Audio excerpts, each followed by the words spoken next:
नमस्ते गुरुदेव। मेरा नाम सम्यक बड़जातिया है, नांदगांव से। मेरा प्रश्न था गुरुदेव, अपन हम लोग जब भी शिखर जी जाते हैं तो हमेशा यही सवाल आता है वंदना करते वक्त कि जहाँ जहाँ भगवान जी के चरण रखे हैं हम उसी को भगवान जी की मोक्ष भूमि मानते हैं, वो जगह को। तो एक्चुअल में वही जगह है जहाँ से भगवान मोक्ष गए हैं, या शिखर जी में पहाड़ पे कोई और दूसरी जगह भी होगी कि वहां से गए? तो ये जगह ये किसने डिसाइड किया? और वहाँ मतलब भगवान जी के चरण वहीं पे रखे हैं, तो एक्चुअल में कौन सी जगह है? हम ये कैसे माने कि वही जगह को मान के उसी को वंदन करें? देखिए, कण कण में भगवान होते हैं।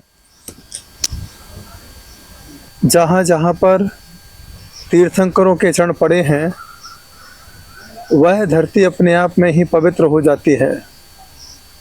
मुझे तो ऐसा लगता है कि शिखर जी में जब हम चढ़ना प्रारंभ करते हैं बस वहीं से ही तीर्थंकरों के दर्शन होना प्रारंभ हो जाते हैं। एक तीर्थंकर के समय अकेले ही तीर्थंकर मोक्ष नहीं गए, उनके साथ में और भी संत साधना करके निर्वाण को मोक्ष प्राप्त हुए हैं।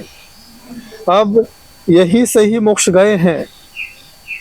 ये सिर्फ वर्तमान के युवा पीढ़ी को बताने के लिए ये जगह शांति नाथ भगवान की टोंक है, ये कुंथनाथ भगवान की टोंक है, आदिनाथ भगवान की टोंक है, ये पारसनाथ भगवान की टोंक है। लेकिन वर्तमान की स्थिति में देखा जाता है तो आदिनाथ भगवान का जब हम पढ़ते हैं इतिहास तो पढ़ते हैं अष्टापद से मोक्ष गए, लेकिन उनकी चरणोपादुका आज भी शिखर जी में है। नेमिनाथ भगवान की चरणोपादुका भी है, लेकिन वो गिरनार से मोक्ष गए। भगवान महावीर स्वामी की चरणोपादुका है, वह पावापुरी से मोक्ष गए। वासपूज भगवान की चरणोपादुका है, वो चंपापुरी से मोक्ष गए। तो ये सिर्फ जैन आगम ऐसा कहता है, जब भी तीर्थंकर का जन्म होता है अयोध्या से होता है, जब भी तीर्थंकर मोक्ष जाते हैं सम्मित शिखर से जाते हैं। यह सम्मित शिखर एक नहीं है, 170 सम्मित शिखर है और 170 ही अयोध्या है। एक साथ अजितनाथ भगवान के कार्यकाल में 170 तीर्थंकर एक साथ हुए हैं। तो इसलिए यह जो चरण पादुका आप लोगों के याद दिलाने के लिए ये वही जगह है, यहाँ से तीर्थंकरों ने साधना करके निर्माण को प्राप्त किया है। तो जहाँ जहाँ पर उनको ऐसे पॉइंट देखे जिस पॉइंट पर श्रावक यात्री आसानी से दर्शन कर सकते हैं, वहाँ पहुँच सकते हैं, इस भावना के साथ वहाँ पर चरण पादुका की स्थापना की गई है। लेकिन ऐसा कोई डिसाइड नहीं है किसी जगह से तीर्थंकर ने साधना करके निर्वाण पद को प्राप्त किया है। ये डिसाइड है कि हर तीर्थंकर ने इसी शिखर जी पर साधना करके निर्वाण को प्राप्त किया है। तो महाराज जी अपन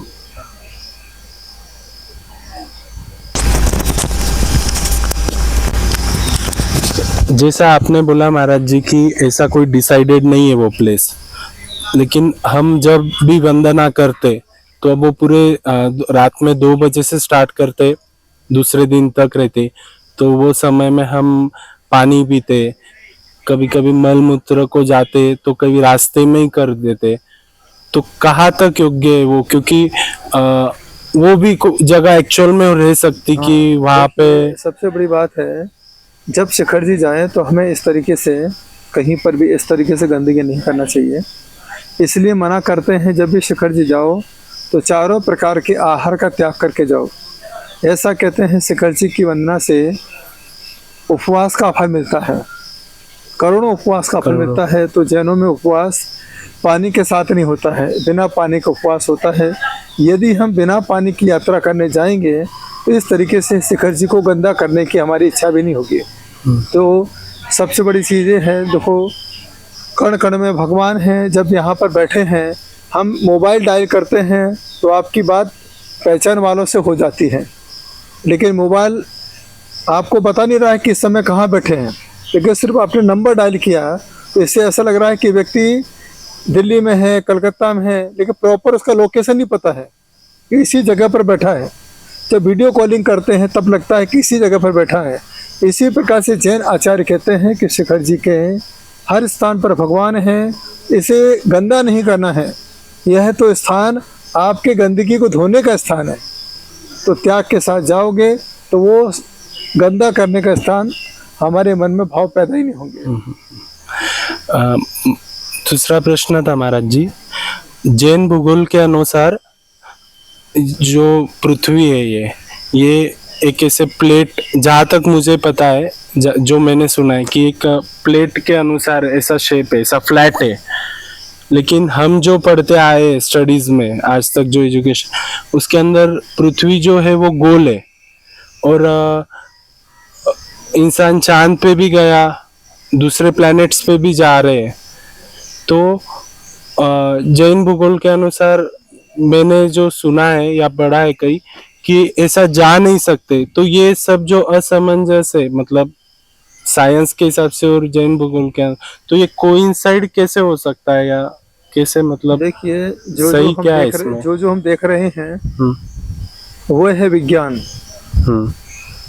जो दिखाई नहीं दे रहा है वो है वीतराग विज्ञान। हम जहाँ तक पहुँचे हैं लगता है यही सब कुछ है। ये तो मेंढक वाली स्थिति हो गई। मेंढक जब कुएं में रहता है, पैर फैलाता है, उसे लगता है कि यही उसकी दुनिया, इतना बड़ा ही नदी है, इतना बड़ा ही समुद्र है। ऐसे ही जो आज रिसर्च कर रहे हैं उन्हें ऐसा लग रहा है कि जैसे हम चांद पर पहुंच गए हैं। ये लेयर होती है, हर जगह पर लेयर के माध्यम से एक एयर बन चुकी है, और वहाँ पर व्यक्ति आप अपने आप पे ही रुक सकता है। ऊपर आकर के उसका ग्रेविटेशन पावर कम हो जाता है और झूलने लगता है। उसे लगता है जैसे मैं पृथ्वी पर पहुंच चुका हूं। लेकिन एक्चुअल में देखा जाए कि हम चांद पर पहुंच ही नहीं सकते हैं। सबसे पहले सूर्य आता है, उसके बाद हमें चांद दिखाई देता है। और जब हम ट्रेन में सफ़र करते हैं ऐसा लगता है जैसे सारे पेड़ घूम रहे हैं, सारी पृथ्वी घूम रही है। इसलिए वैज्ञानिक कहते हैं कि पृथ्वी घूम रही है। लेकिन देखा जाए पृथ्वी नहीं घूमती है। पृथ्वी घूमती तो हमारा एरिया चेंज हो जाता। हम नांदगांव से इस समय चलते चलते चलते बैठे बैठे नासिक पहुंच जाते हैं। एक्चुअल में देखा जाए तो ये चंद्रमा घूमता है, ये चंद्रमा ही पृथ्वी की परिक्रमा लगाता है। ये जैन सिद्धांत है। जैनागम एक ऐसा सिद्धांत है जिसे दुनिया की कोई ताकत बदल नहीं सकती है। इसी के अनुसार ही सारे वैज्ञानिक आविष्कार कर रहे हैं। तो इसलिए हमें मेंढक के जैसा देखने को मिल रहा है, क्योंकि इसका नाम रिसर्च अभी पूरा हुआ नहीं है। रिसर्च इसका मतलब क्या है?